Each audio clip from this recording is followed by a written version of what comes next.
What up, Laker Nation? It's your boy DTLF back with another pregame live stream as our Los Angeles Lakers take on the OKC Thunder today at 5 p.m. Pacific time. Uh, Look, you already read the title. Anthony Davis is out with knee soreness. So, yeah, the Thunder's confidence just spiked up times 10. Listen, we already lost to this team twice. We lose a game versus Memphis, who was shorthanded yesterday.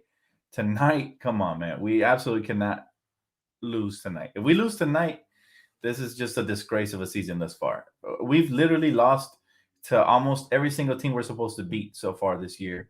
And this would be a travesty, no matter who's playing. Yes, no Anthony Davis due to knee soreness, but that doesn't matter. We're playing an inexperienced team that's below 500. We're talking about we're playing a team that's last in the league at scoring. They don't even average 100 points per game. All right, and they're last in the league at assists. How hard should it be to defend this unexperienced young team who clearly has a bright future, but the future is not now? So whether we start, obviously, whether we start Dwight Howard or since Anthony Davis not playing or whatever the case may be, we got to come out here and win. I don't care who's playing. Next man up. What's up, Laker girl? What's up, everybody?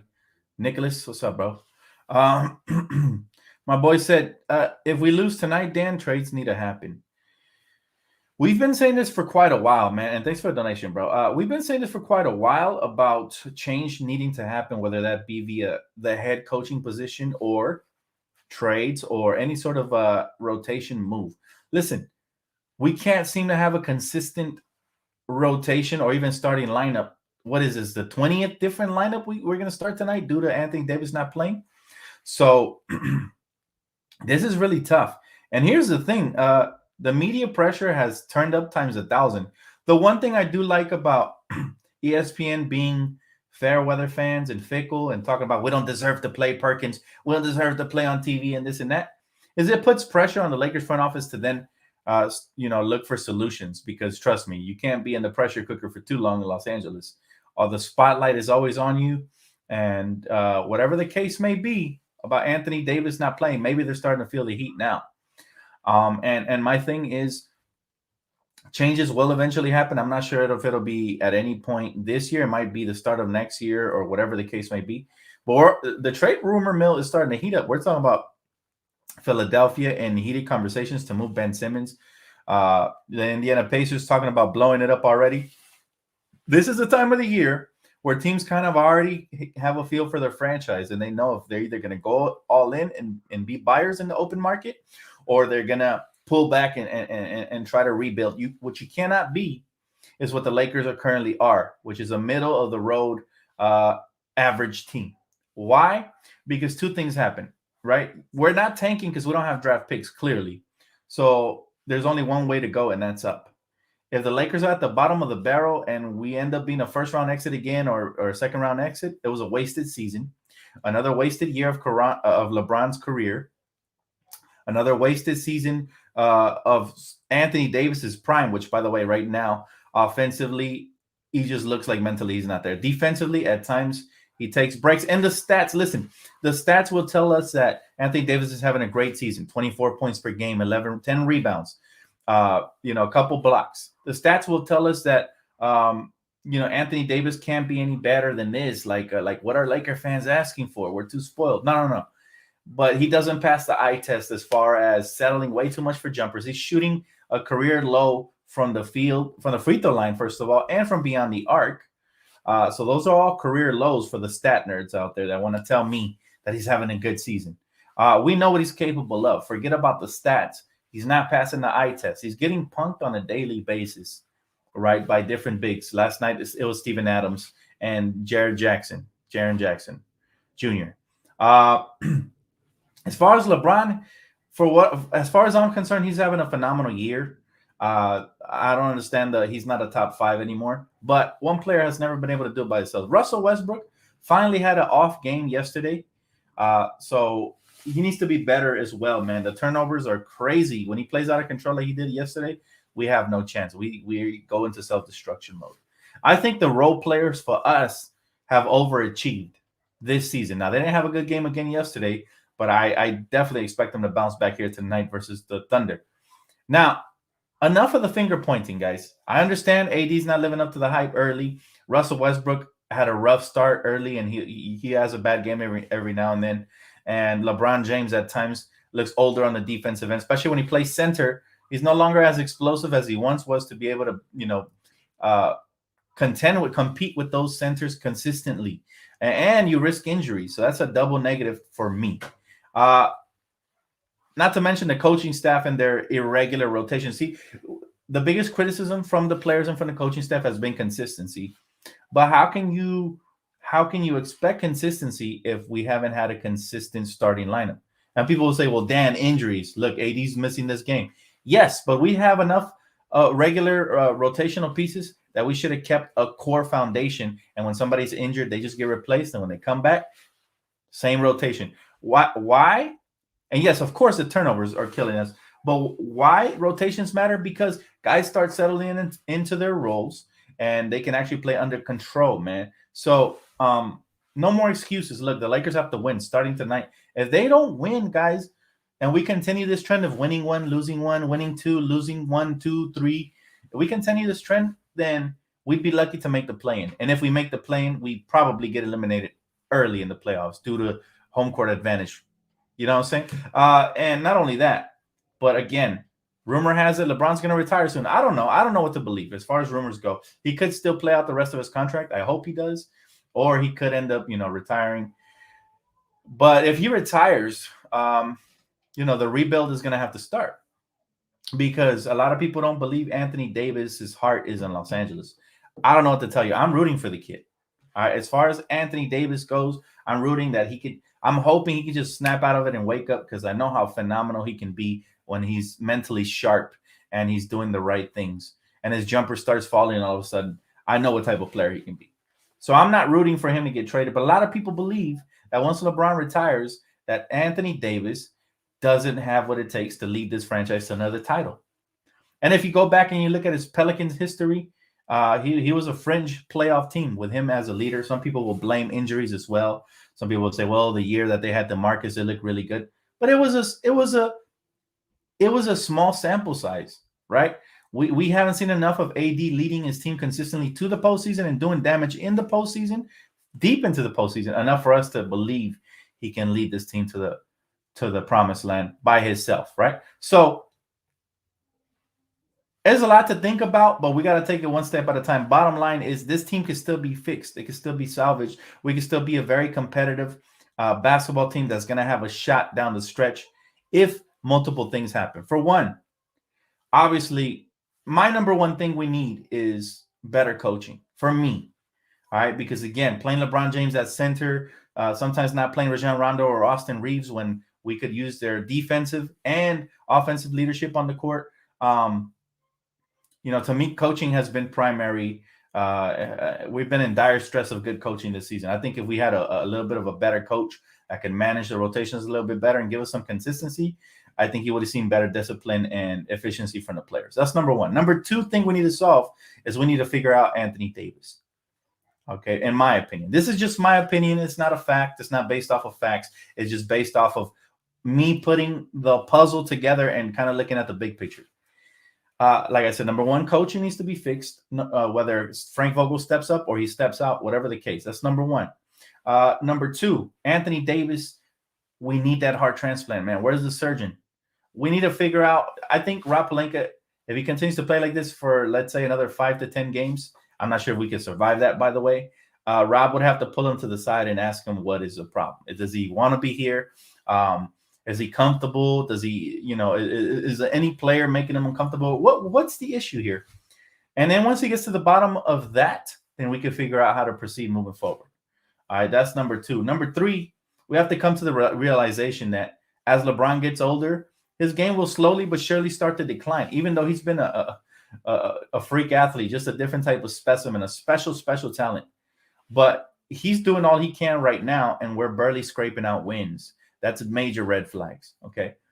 If LeBron James is getting closer to his retirement, I think Rob would have to step into the office as well with him and ask him, hey, listen, can you give us kind of like a timeline of what do you think? Like, are the rumors true about you retiring after the season? Because I doubt them. Personally, me, I think this guy has plenty left in the tank. He can go 2-3 more seasons at least.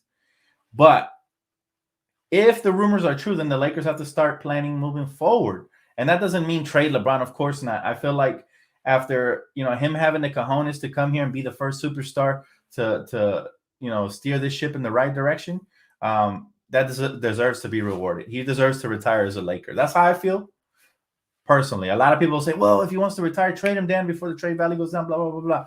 Well, that's not going to happen. We're a class organization, and we're built on the foundation of loyalty, okay? Especially our main superstars. Kobe Bryant didn't get traded. I don't think LeBron James will get traded either. Shaq only got traded because we had to choose between Kobe and Shaq, and we made the right choice, okay? We had to choose because their egos were just too inflated to play with each other. So we had to choose, and we made the right choice. We made the choice that brought us 2 championships instead of 1 that Diesel got alongside Dwayne Wade. So we made the right choice there. But for now, all right, putting everything to the side, everything I just broke down, this team right here has been the most inconsistent team, I think, in my 23, 24 years of being a Laker fan my whole life. This is probably the most inconsistent team as far as on paper, how we look and how we actually perform it on the court. This might be the most inconsistent team I've ever seen. And so if that's the case, we need to get to the bottom of it, guys. We can't just sit on our hands. This goes for Rob and Jeannie. If we continue to let this team plummet, multiple bad things are going to happen. Number one, imagine we keep going like this and the West starts to wake up and win games, and we end up on the outside looking in. Guess what happens? Now the Pelicans get a lottery pick, another one added to the collection of all the ones we already gave up to them, and we end up with nothing. It's a wasted season, a wasted year for LeBron's career, and everybody's trade value goes down. Anthony Davis's, anybody who has any sort of trade value, they all go down because they're going to be like, wait a minute. If these guys can't make an impact on such a stacked team, then how would they be able to help us, make an impact if we trade for them, right? So red flags all across. If that's worst case scenario, that's like doomsday scenario right there. Okay. Another worst case scenario, we end up actually making a run late into the season, but it's too late. We end up at one of the bottom seeds, and we end up getting bounced again early in the playoffs, which is basically the same problem, So it's one of those things, guys, where the best case scenario is to actually compete for this title because we pushed all our chips to the middle of the table. We traded all our draft picks, all of our young players, all of our assets for veterans and star players. And now it's boom or bust. And what's it going to be? In order for us to get the best available potential out of this team, changes do need to happen, whether that's to the rotation, to the coaching staff style of play, the game plan, whatever the case it may be, or even a minor trade here or there. It needs to happen, guys. We cannot lose to the Thunder today, though. I feel like losing to the Thunder would be basically rock bottom again. That means we lost 3 games to them this season. We just came off of a horrible loss versus Memphis. We lost a horrible game versus the Clippers. This would really mean this again. We can't lose tonight, no matter what.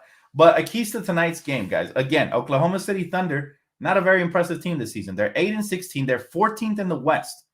Okay, bottom of the barrel. 30th in points per game, dead last. 30th in assists per game, dead last. They shouldn't be able to space this out and stretch the floor and do everything they've done the first 2 games. 18 in points per game and 9 in rebounds per game. No Anthony Davis again tonight. Whatever the case may be, I'm rocking and rolling with this team to the bitter end, man. I'm talking 82 games this season plus postseason if we make it there, which we should.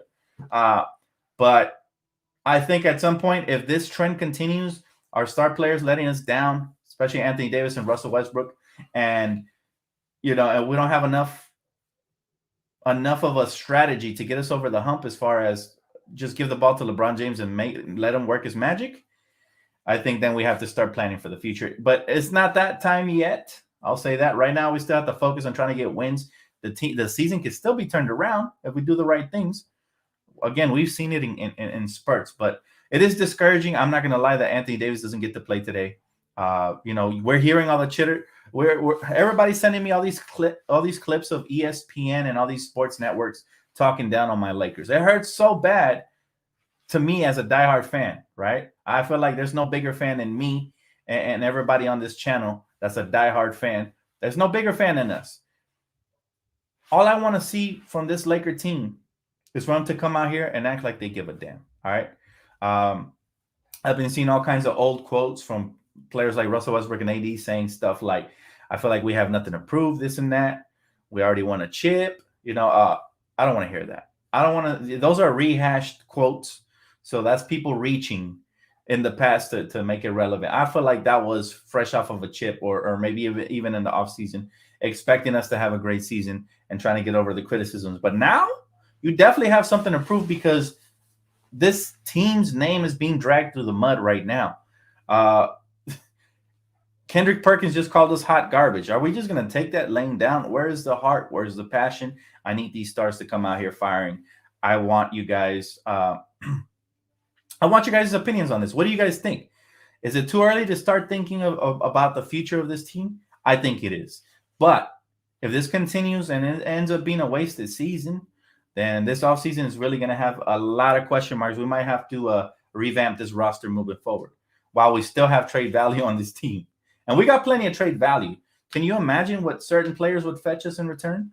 Right? Just think of the major haul we gave up for AD. Right? Imagine what an AD in his prime, we're talking not even 30 yet, with a championship under his belt could fetch you in return. I know there's recency bias, but I'm just saying. And I'm not saying I want to trade him or nothing, but I'm saying this season cannot continue to trend downwards as it is right now. That's all I'm saying. A lot of accountability, call me spoiled as a Laker fan. That's fine. I am a spoiled Laker fan. All Laker fans are spoiled. We're used to winning. That's the golden standard, and it's never going to change. No matter whose emotions, listen, we're clashing right now as a fan base because with the acquisition of LeBron, AD, and Russell Westbrook, we acquired a lot of player fans.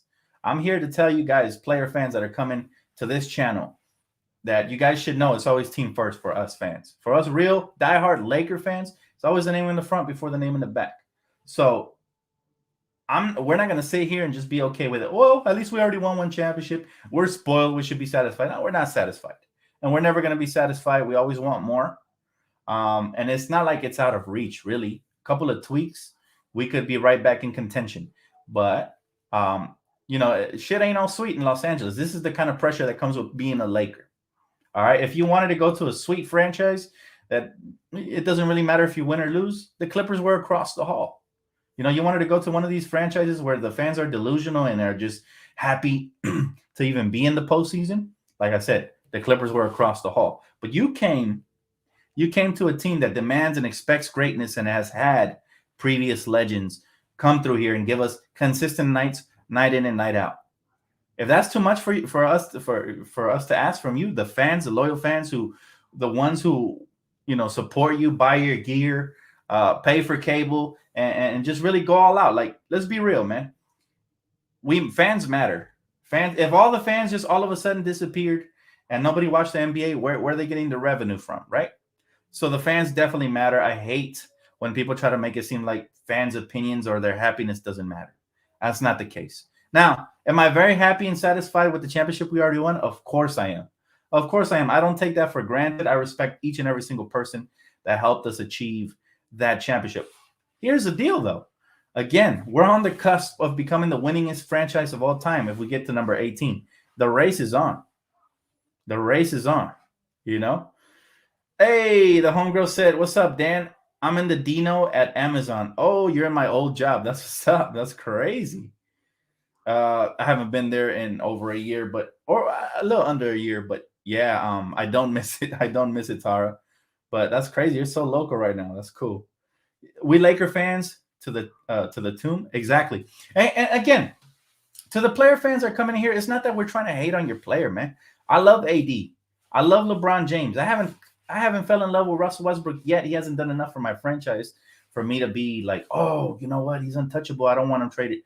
But I wanted him here, and I think it can work. We've seen it for like the last 15 games or so. He's really ramped it up.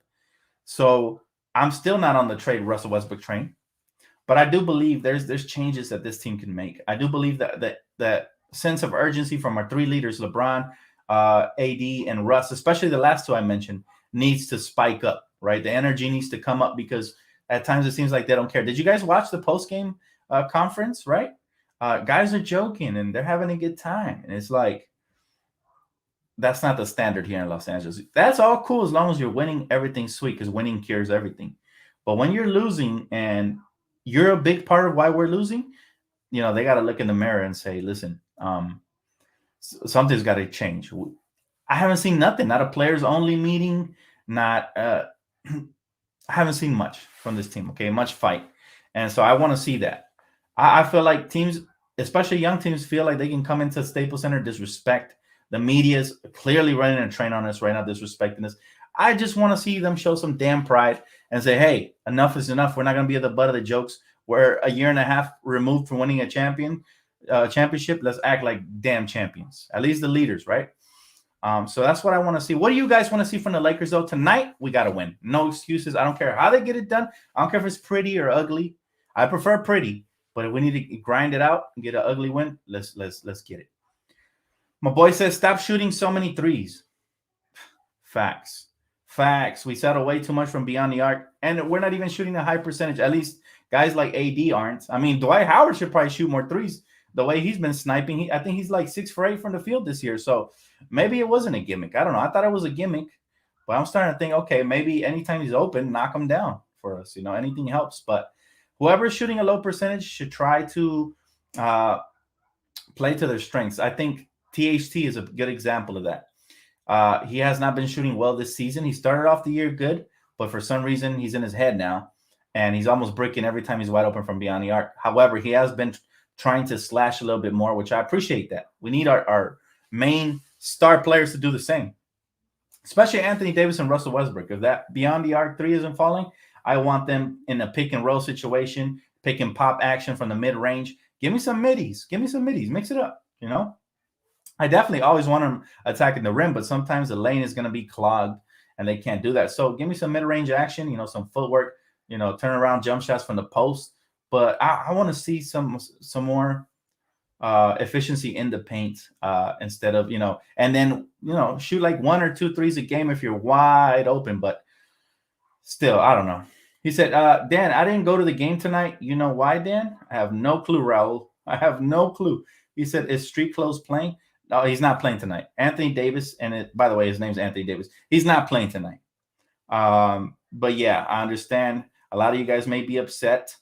I get it. I mean, listen, I can't even defend him as long as he doesn't step up. I will say this, though. I don't think that we should disrespect a champion like that and call him, you know, Street Clothes and stuff like that. That's not his name. That's not the name his mama gave him. So I'm going to give him benefit of the doubt, at least for the rest of this season. Okay, meaning I'm still going to be hard on him when he plays bad, but I'm not going to call him Street Clothes or none of that. I'll question his heart. I'll question his passion, his mentality. And yeah, sometimes I will say they played like a bunch of you-know-whats. But to go after him personally, after he helped us win the championship, I'm not going to do that, guys. I'm not going to do that. I feel like we're 3 good defenders away from being dominant. Nah, man, there's something different about this team. It just doesn't feel right. I can't quite put my finger on it, and I don't think it's one specific thing, but I think a multitude of things, right? Dan, you're a real Laker fan. You know the bubble championship didn't hit the same. Yeah, it didn't hit the same because we didn't have the parading because the fans weren't there, but it's still a championship nonetheless, brother. Nonetheless, it went up in the rafters, and it counts as number 17. We can't pick and choose how we want to receive a championship. We got to be happy about it. But look, listen, that was a huge championship, especially because that was the year we lost Kobe Bryant and the city needed some positivity, man. That was a heartbreak of a year, and we ended up with tears of joy in the end. So nobody will ever be able to diminish the championship we won in the bubble or not. Bottom line is everybody else's favorite team didn't win it. If it was that easy, they would have won it, right? So let's move on from the whole bubble situation. I'm not buying it. What I saw was basketball teams going at each other's neck, and the best one reigned supreme, which was your Los Angeles Lakers, my Los Angeles Lakers. So never let nobody take that away from you guys. No matter how bad we're struggling, they try to kick us when we're down, but we're still the Lakers, man. Always going to rise. Trust. This is why they have a blast while we're down, because they're the first ones that are crying super team when we're dominating. So I don't want to hear that. We need Miles Turner. Well, he's going to be hard to pick up. Let me tell you something, man. If I was the Philadelphia 76ers, they're talking about the trade is heating up, man. You know what I'm saying? They're talking about the trade rumor mill is heating up between Philly and other teams. If I was Philly, I'd be looking for Malcolm Brogdon from the Pacers, or maybe a package of a couple players. I know their asking price is way too high for Ben Simmons. But if Indiana really wants to rebuild, I think Ben Simmons is a good start. He's still young. He's a good defender, which fits their mold. And yeah, he's a good passer, a playmaker first. So if they traded for somebody like Brogdon or Miles Turner or both in a package, I don't know. Other teams have good packages to give up. And let me tell you something. Nobody's going to do the Lakers any favors. I believe Larry Bird is still helping run that organization. So good luck with us making a trade with Indy. We tried it before and we came up short. So he said, Dan, you see what Turner said? He said the Pacers don't want me here. They think I'm a role player. I want to be traded. I think we should trade for him. If so, give up who? Anything not named LeBron James, Anthony Davis, and potentially Westbrook if you could hold on to him as well. But just imagine that front line would be insane. And not only that, he could space the floor as well. So no excuses for Frank Vogel to go small again, right? And that's one of my biggest gripes. Small ball has not worked over the last couple of years with the Lakers. The best lineups we had a bully like either Dwight Howard or JaVale McGee or both. With Anthony Davis and LeBron, like we've had a bully lineups that have worked out the most. What's up, Jennifer? Nothing much, just breaking down the Lakers per usual. I'm late, Dan, but no expectations for this team. No, that's where you're wrong, little Dex. There's a lot of expectations for this team, and they're not going to change just because we're struggling. Trust me, you either live up to the hype or it's a bust of a season, and all the criticism is warranted if these guys don't show up. I'm not going to sit here and talk smack about ESPN. Clearly, they don't watch all the games. You know, they are ESPN, but, for them calling out the players, it's warranted. It's Los Angeles. We got the biggest spotlight. It's what comes with the territory. You get the most praise when we win, but you also get one of the most, criticisms when we lose. And that's just what comes with the territory, man. It's just and they want to shut these guys up. They got to show up on the court and play like it. They got to win 4 or 5 in a row before people even start looking the other way and pretending we don't exist because they're so afraid of us, right? We're not putting fear in nobody right now early in the season. And this season, honestly, it looks like a dud. It looks like a dud right now. You guys know what a dud is? Let me explain for those of you that don't know. 4th of July, you light up a firecracker and it goes all the way to the edge and then it doesn't go off. That's a dud, right? This team looked like we were getting ready to take off early in the season, like before the season started. On paper, we looked phenomenal. We addressed shooting. We needed that. People said we couldn't shoot for late. We addressed it. Anthony Davis was getting healthy. They were talking smack about him already. So he was supposed to have this big revenge season. Russell Westbrook would add a consistent 3rd star. And LeBron James getting healthy as well. Plus all the good role players like Malik Monk, Carmelo Anthony, Dwight Howard, Avery Bradley. We look like a complete team on paper. But paper championships don't count. You still got to go out there on the court and perform. We still need the coach to put us in prime position to succeed. And they haven't done that, in my opinion. I don't know how y'all still feel about Frank and the coaching staff, but in my opinion, they haven't maximized our potential and our talent, in my opinion. Okay. And the players got to show more heart, starting with our leaders, of course. We already talked about that. But again, there's always going to be expectations. It's Los Angeles, La La Land. Everybody who's brand new to La La Land, to Lakerland. I had a guy tell me the other day that only in Lakerland do we want to fire a coach after he won a championship, as if he just won it last year. And I told him, listen, it's not just in Lakerland. I know I immediately knew he was a LeBron fan because I went on his profile and I could see none but likes, pro LeBron and anti everybody else on the team. So I told him, not only in Lakerland do coaches get fired after winning championships or after competing, getting to the finals, in Cleveland land as well. All right, coaches got fired there as well. Even though they made the finals, even though whatever the case may be, there's always an expectation, especially when you got great players like LeBron on your team. And it's always going to be like that. Always going to be like that. So player fans, if you guys are brand new, welcome to my channel. But let me tell you something, man. I'm going to critique the shit out of any player that plays bad. And I'm not going to apologize for it because they deserve the criticism. It's fair. It's fair. We pay our cable bills. We buy tickets to go watch Staples Center. We buy the gear. fans deserve respect as well. Okay, I don't want to hear this. Oh, we hear the outside noise, but it don't matter what they're saying. It matters because if you're not filling up Staples Center, there's something really wrong. Staples Center has never looked so empty as it has recently. So you got to show more heart.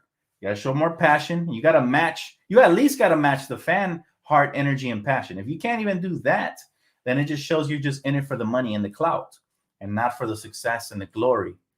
And that's a problem. Then now I have a problem with you if you're thinking like that. Now I'm thinking, okay, we should trade this clown because he doesn't want to win, and I'm not going to support anybody who's looking for second place ribbons. Right? This is Los Angeles, guys. It comes with expectations. If you didn't know that, then you were wet between the ears. You were naive, right?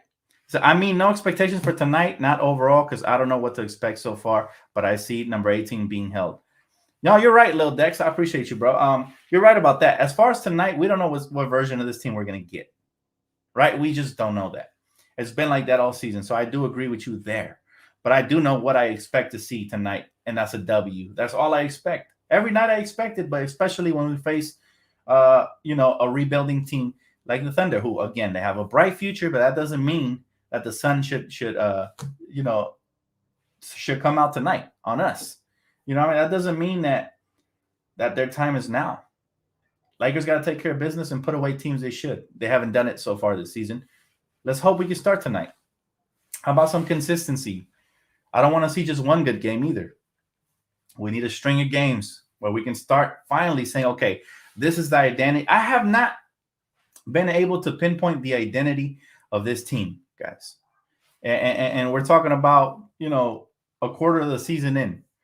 All right, not preseason, not the first 10 games. We're a quarter of the season in, and we still don't know what this Laker team is. Because one night we get one thing.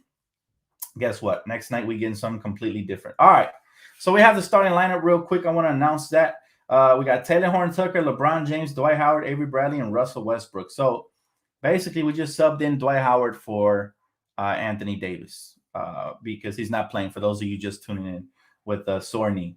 So, yeah, we got to win. I don't care who's out there. We got more than enough talent. We still got more star power than them, and we got to win. Figure it out, Frank. I don't want to hear, oh, we haven't been healthy all season. I don't want to hear, oh, the Lakers gave a good effort, but in the end we came up short. I don't want to hear, oh, we're old. We played a back-to-back. Not all those sound like good excuses, which we don't care about. Real Laker fans don't care about excuses. We want results.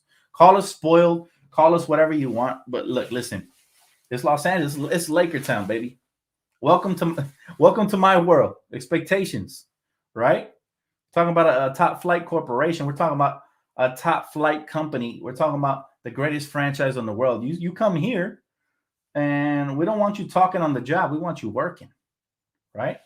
Don't talk about it. Be about it. Enough is enough, guys. Come on.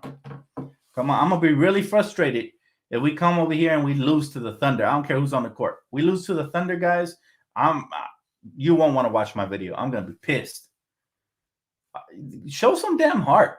You're really going to allow ESPN and Fox and all the haters out there to talk crap about this franchise and just take it laying down? Come on. Don't do that. Hey, Dan, this is the best Laker channel ever. He said AD and Russ are no doubt talented players, but with bad attitudes, no heart, no effort, bad mentality, the talent is a waste. I agree, man. These guys, they have to show some grit, some determination. They have to come out here and, they have to show it, man. They have to be an extension of the fans. An extension of the fans. The fans want it really bad. The fans are going to stick by your side, whether you suck or whether you're really extremely good. But you want a happy fan, or you want to upset, disgusted, disgruntled, and I hope your ass gets traded type of fan? That's up to you. It's not up to me. That's not I can't control. Listen, my timeline on Twitter and YouTube is flooded with comments like AD is soft, he's garbage, Taylor Horn-Tucker should have been traded instead of Caruso. All kinds of negativity that I don't agree with. However, can I really tell them to be quiet when you're not proving them wrong? You see what I mean? So me as a diehard Laker fan who tries to be positive and stay positive, I can only do so much to defend your name if you're not coming out here and putting your heart on your sleeve. That's just how I feel about it. I get tired of hearing all these comments about how THC sucks when he's only 21, about how Anthony Davis is doesn't want to be here. Although it might have some truth. We don't know yet. It's too early. How Anthony Davis is soft as Charmaine. I can't even, you guys know, usually I defend these guys because usually these comments come even when those guys are having great seasons. But this ain't one of those seasons. This isn't a season where I can cut. The only player I can defend that has been efficient and consistent, besides the role players like Melo and Malik Monk and guys like that, is LeBron James. Out of our big three, he's the one player I can say, okay, he's had very few bad games, almost none. And he's always given us effort for his age, especially. That's the one player. That's the one player I could say that about. And that's a shame because we got too much talent. So again, here's another comment right here. Charmaine Soft AF2. You see what I mean? So I hear those and they upset me. I hear Kendrick Perkins. I hear Chuck, Charles Barkley, all these guys. I can't shut them up. All right. But you know who can? Anthony Davis can. Russell Westbrook can. LeBron James. All these guys can definitely shut, the naysayers up if they really want to. If they get tired of it, man. My boy Arthur, thanks for the Cash App, brother. He said for AD is cruising. And that's another theory right there. A lot of people believe Anthony Davis is cruising through the season because he doesn't want to get hurt, because he's always hurt. Tonight, for example, sore knee. A lot of people believe he's not going to go hard till like the last third of the season, right before we head into the playoffs. The problem I have with that, and I understand him not wanting to get hurt, is that for one, Frank Vogel's misusing him, which can also get him injured. Playing him at the center, if he doesn't like playing there and doesn't like doing the dirty work, could get hurt. Same thing with LeBron. I didn't like seeing him at the center. Maybe we can get away with that in short stints with teams that aren't tough in the paint, guys that don't have, tough players like Steven Adams and Jaren Jackson. But we can't do that versus actual bigs who like to bang down low, because now you're exposing both of your main players to an injury. One because he's older and the other one because he's injury prone. So again, this to me falls on the coach. All right. To me, that falls on the coach. Now, as far as his mentality and his heart transplant I talked about, I can't help him with that. He's going to have to show that fire and that grit. When he decides to turn it on, hopefully it's not too late. That's all I got to say about that. He said, hi, Dan. Do you agree, Jeannie Buss, about not judging Frank Vogel until players are 100% healthy? No. No, and I already touched on this, but I love Jeannie Buss. I think she has a kind heart. I think she's a great person. I'm always going to love her, and I respect her opinion, of course. But I disagree with it because Frank Vogel has had more than 75% of the league has had. All right, the league, we got rebuilding teams out here getting wins they shouldn't have. The Houston Rockets are on a 7-game win streak in the same West. They're in the same West that we are. And they have not one star player. They're supposed to be a rebuilding team. Yet their coach, shout out to him, has put together the best scenario and rotations to help them compete. All right, the Memphis Grizzlies have been without Ja Morant. They're winning. We gave up 2 to the Thunder already. Okay, 2 that they shouldn't have won. So there's no excuses. Frank Vogel has had at least 2 out of the 3 every single night. We're talking about superstars. We're not talking about regular borderline all-stars. Russell Westbrook used to be an MVP. At one point, he was a regular season MVP. And even though he's not the same player, he still has spurts of brilliance where he's been playing like an all-star at least. Right? He's averaging 20 points per game, I do believe. LeBron James still looks like a top 3 player in his league. Top 5 at least. And people are saying, listen, this is the problem with, again, mixing business with pleasure. Is that Jeannie just builds great relationships with these coaches. And of course she doesn't want to fire him because he helped, put the team back on the map when he came here. He was an upgrade to Luke Walton, but now we might need another upgrade. Why? Because the locker room looks lost. It doesn't look like there's a leader there. It doesn't look like he has the respect, the attention, and, he's not commanding the respect of the team, and they're not buying into whatever the heck he's selling. I have no clue what it is. It could be Avon. I don't know what he's selling.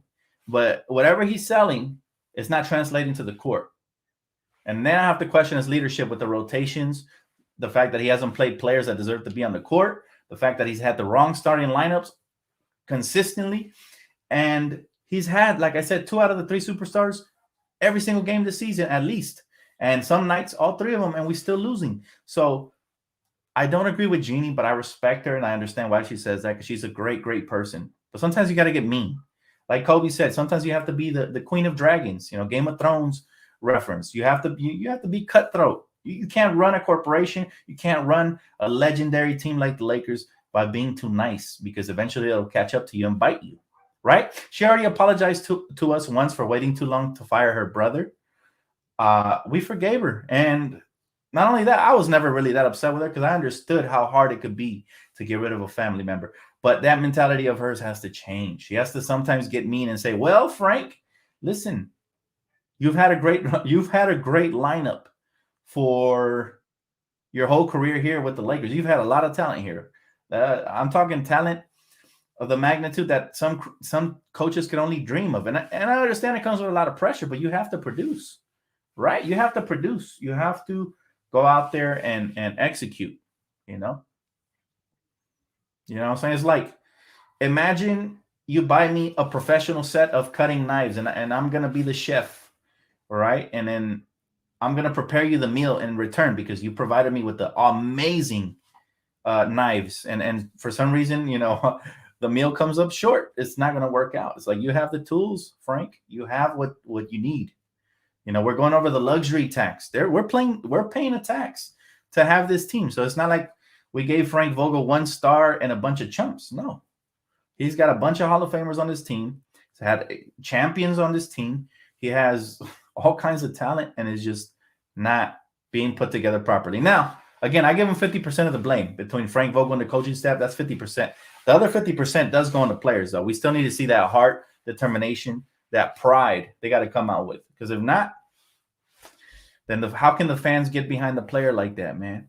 And I'm going to stay by the players, especially the ones that won us championships. Anthony Davis and LeBron, they have my loyalty till the day they're no longer Lakers. But everybody else, man, is expendable. That's all I'm going to say. If they don't show up. But still, I want better for AD.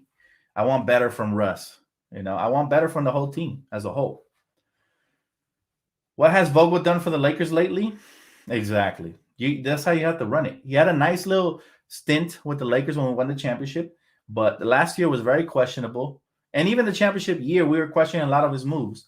And then this year has been extremely disappointing as far as he goes. So every year should be a performance review when you're a Lakers coach. It shouldn't be, sympathy for you because you helped win one championship and then go ahead and stink up the rest of your contract, Frank. You already helped us win one.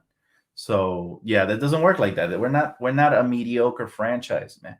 And I'm not trying to hurt nobody's feelings as far as player fan goes, but I'll never understand this about players fans, man.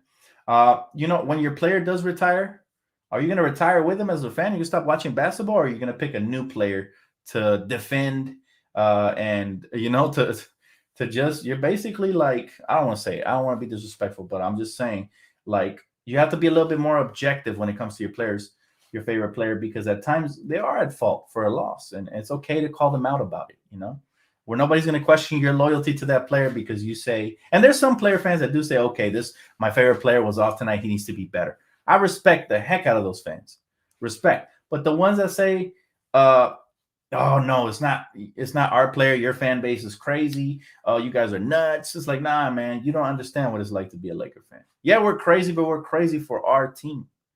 And we've been here longer than your favorite player, so it's going to stay that way. We're going to remain crazy for our team and passionate and all that. And, we're going to be here after your favorite player is gone and you've retired alongside with him. So is that teams over players all day is Lakers win, lose, or draw, baby. Exactly. Is it constantly pulling out players in and out of the rotation kills the chemistry building? That's true too. These skills, that's absolutely true. All of that, all of the above has really had me scratching my head this season. All these young teams want to show out on us. They do, but that's because we haven't put the fear of God in them this season, man. We haven't come out here and really showed them who we are. We've done that very little. Very little. My boy Tony P, appreciate you, bro. He said, not even 100 likes. Come on, guys. It's free. Please smash the like button. Whether you agree or disagree with me, man, it truly supports the channel, man. Please keep smashing that like button. It's either rebuild or championship for the Lakers. Yeah, I don't think we're at the point of rebuild at this moment. But if LeBron James retires, we seriously have to question that. And again, I don't think he'll retire this season, like speculation and all that. He still looks really good to me. He still look to me. He's a top 5 easily, questionably a top 3 player in this league as well. The only 2 players I can legit put over him at the moment, only at the moment because they're balling out, is obviously Giannis and Steph Curry. Anybody else is a question mark as far as being better than LeBron. I don't think anybody else can impact the game more than him today. To me, he's still a top 3. Some people have said he's not a top 5. I don't see 5 players better than him. I'm sorry. I'm not talking about the record because clearly we're struggling, but we're talking about individual talent and how he elevates us versus when he's on the court versus when he's off. I mean, just look at every time we get off to a hot start and he hits the bench and we're not able to pick up the slack. That's been one of the most frustrating things to watch this season. And for a lot of seasons, even when he was in Cleveland, that used to happen. They can't match his intensity sometimes. My boy said, DTLF, I don't know why Frank Vogel doesn't just make the appropriate rotation adjustments. Like Laker fans deserve better. He said, hell, Rondo would be a better coach than Frank Vogel. Listen, I don't know either, man. I just hope he gets it right because he either has to step up or he has to step out of the coaching position. It's one or the other way, but it's not fully on him. Again, Anthony Davis struggling. Russell Westbrook at times struggles. And role players have to step up, buy in on the defensive end, and knock down their shots. It's really simple. But when we don't have an infrastructure, we don't have a proper offense that we're running, things can get really stagnant. Like, you know what I hate the most? We come down the lane, dribble. Fourth quarter, by the way. And LeBron James is sizing up his opponent. There's absolutely no spacing. Anthony Davis is out by the three-point line because he's trying to give us better spacing, but we kick the ball out to him. He jab fakes, and instead of attacking the rim with his wingspan, his athleticism, and his height, and his ability to finish, he settles for the three-point shot where he's shooting less than 20% from beyond the arc. That's when I question his heart. That's when I question his mentality. Is he mentally there right now? That's when I question certain things. Is it his condition? I'm just trying to figure out what's wrong with my boy AD, man. That's all I want to know. You know, am I a bad person or am I a hater for that? Then this generation has gone really soft. If a fan can't be a fan, all right. At the end of the day, we're all fans, and it's going to be a roller coaster sometimes. But we got to call these players out when they're playing bad, and that doesn't mean disrespect them and call them garbage and call them, you know, Charmaine and trash and all this. But it means, right? It means yes, I am going to call them out. So tonight it's win Lakers. No other option. All right, there's no if we lose. But AD's not playing nothing tonight. Hopefully we win. Thank you all for tuning in so much to the pregame, and I appreciate y'all. Positive vibes, man. Let's go Lakers, man. We got to bounce back from that horrible loss last night. Next man up. Dwight Howard starting tonight instead of AD. Let's get it, man. Let's see what happens. All right, guys. I'll see you guys right here for the post-game recap and phone call Friday. So make sure, if you already haven't smashed the like button and subscribe, make sure to keep it locked right here. Hit that post notification bell because we opening up the phone lines, and I'm going to let Laker Nation, you know, talk they shit, man. I'm going to let Laker Nation, contribute their opinions, man, because I really want to hear if you guys agree, disagree with me, or just have a completely different mindset. I really want to learn. So, all right, guys, I'll see you guys after the game.